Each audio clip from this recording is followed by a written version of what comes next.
কড়াই ভর্তি বটভাজি আর বিশাল বিশাল হাড়ি ভর্তি নিহারি, সঙ্গে আছে সাদা রুটি আর গরম ভাত। দেখলেই যে কারো জিভে জল আসবে। এই সবই পাওয়া যাবে বগুড়ার বনানী সুলতানগঞ্জ হাটের এক খোলামেলা খাবারের দোকানে। বগুড়ায় গনি মিয়ার নিহারি খাননি এমন মানুষ খুঁজে পাওয়া মুশকিল। শুধু বগুড়া নয়, আশপাশের জেলা থেকেও ভোজন রসিকেরা এখানে এসে ভিড় করেন। সপ্তাহে 2 দিন বনানী হাটে সোমবার ও শুক্রবার বিক্রি হয় এই নিহারি। শত শত মানুষ আসেন গনি চাচার নিহারির স্বাদ নিতে। 40 বছরেও স্বাদ বদলায়নি গনি মিয়ার নিহারির। আমি আসছি শেরপুর থেকে এখানে খাওয়ার জন্য।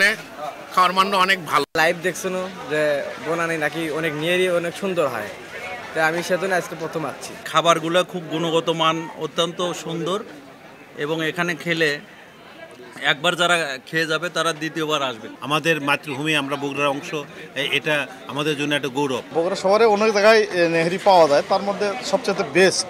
আমরা বারে বারেই আসি এখানে খাইতে আর কি। শুক্রবার হলে আমরা এখানে চলে আসি খাইতে, মজা লাগে এখানে খাইতে, খাওয়ারটা মজা, দামও মোটামুটি সাশ্রয় আছে। বাবার পরামর্শে কিশোর বয়সেই সুলতানগঞ্জ হাটে রুটি ও নিহারি খাবারের ব্যবসা শুরু করেন গনি মিয়া। সে সময় 1 পিস নিহারি বিক্রি হতো মাত্র 2 টাকায়। এখন 1 পিস বিক্রি হয় 180 থেকে 200 টাকায়। বর্তমানে তার দোকানে প্রতি হাটবারে দিনে 160 কেজি নিহারি, 50 থেকে 60 কেজি বটভাজি, 25 কেজি চাল ও 18 কেজি আটার রুটি বিক্রি হয়। টাকার অঙ্কে তার দিনে বিক্রি দাঁড়ায় লাখ টাকা।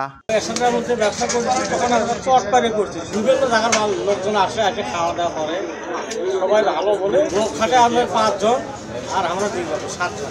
গনি মিয়ার দোকানে গরুর নিহারি 180 টাকা, মহিষের নিহারি 200 টাকা, প্রতি পিস রুটি 10 টাকা ও প্রতি প্লেট ভাত 20 টাকায় বিক্রি হয়।